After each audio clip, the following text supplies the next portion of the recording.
Washington state okays some of the nation's toughest rules.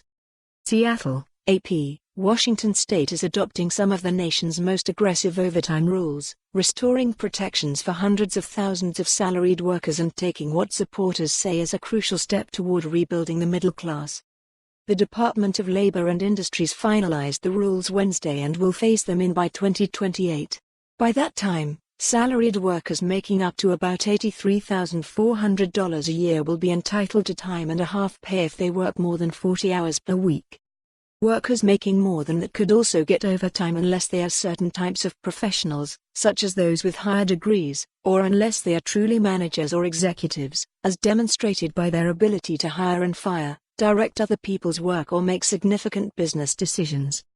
Many job categories will be affected, including shift managers at restaurants and retail establishments, office managers, some medical workers and other white-collar staff, officials said.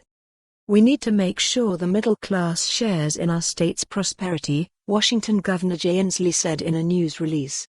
Overtime protections ensure workers are fairly compensated when they work more than 40 hours in a given week, time that would otherwise be spent with their families and in their communities. Employees who are paid hourly have long been entitled to overtime, but salaried workers have generally been entitled to it only if they make less than a certain amount, about $23,660 under federal law, or more where state laws are more generous.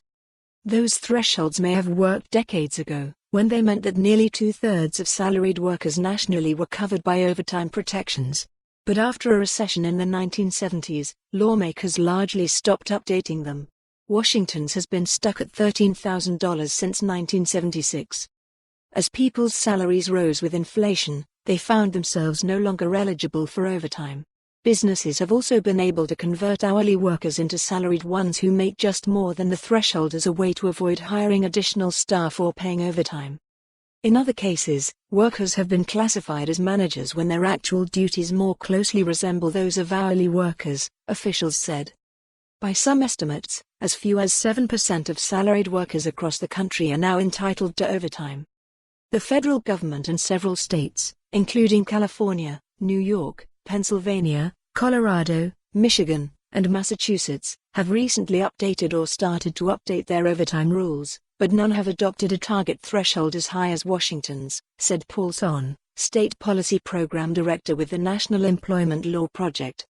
The rules adopted by the Trump administration will raise the threshold to cover workers making up to $35,308 a year. For more on this story, visit the news article link.